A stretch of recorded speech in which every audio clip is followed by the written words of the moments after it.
महत्वाची breaking news Beed मधून येते। बीड मधून लोकसभा निकालाची मोठी बातमी समोर येते, ती म्हणजे पंकजा मुंडे यांनी फेरमतदानाची शिफारस केलेली आहे, मागणी केलेली आहे। पंकजा मुंडे यांचा बीड मध्ये पराभव झालेला आहे। बजरंग सोनावणे यांचा मोठा विजय झालेला आहे। पंकजा मुंडे यांचा बीड मध्ये पराभव झालेला आहे।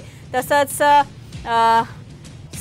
6621 मतांनी बजरंग सोनावणे हे विजयी झालेले आहेत। या पार्श्वभूमीवर फेरमतदान घ्यावं अशी फेरमतमोजणी करावी अशी मागणी पंकजा मुंडे यांनी केलेली आहे। आपण पाहतोय बीड मधलं ही महत्त्वाची बातमी, बजरंग सोनावणे यांचा मोठा विजय बीड मध्ये झालेला आहे। पंकजा मुंडे यांचा 6621 मतांनी विजय झालेला आहे। तसंच पंकजा मुंडे यांना पराभवाचा धक्का बसलेला आहे। पंकजा मुंडे यांचा पराभव झालेला आहे बीड मधली ही महत्त्वाची बातमी आपण पाहतोय।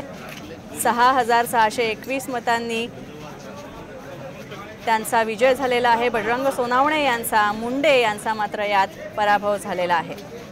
भाजपच्या उमेदवार पंकजा मुंडे यांचा यात पराभव झालेला आहे। 6621 मतांनी पंकजा मुंडे यांचा पराभव झालेला आहे। ही महत्त्वाची बातमी आपण बीड मधून पाहतोय। बीड मधली ही महत्त्वाची बातमी पाहतोय। बीड मधून लोकसभा निकालाची ही मोठी बातमी समोर येते, ती म्हणजे बीड मध्ये शरद पवार गटाचे उमेदवार बजरंग सोनावणे हे विजयी झालेले आहेत।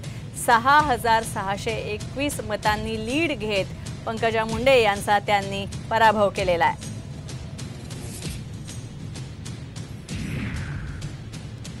पण पाहतोय अतिशय महत्त्वाची बातमी, बजरंग सोनावणे यांचा या निवडणुकीत विजय झालेला आहे। मतदारांचा कौल हा बजरंग सोनावणे यांना मिळालेला आहे। बजरंग सोनावणे हे शरद पवार गटाचे बीड मधले उमेदवार होते।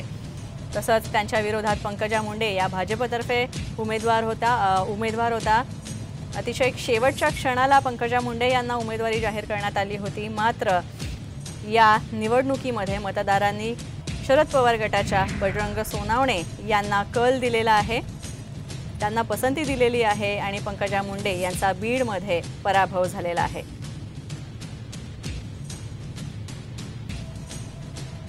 पंकजा मुंडे यांचा 6621 मतांनी पराभव झालेला आहे।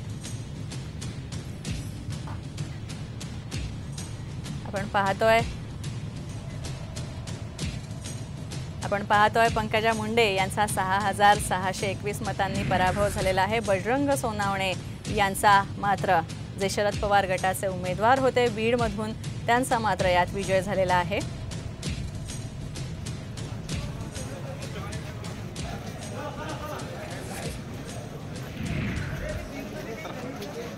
माधव सावरगावे आमचे प्रतिनिधी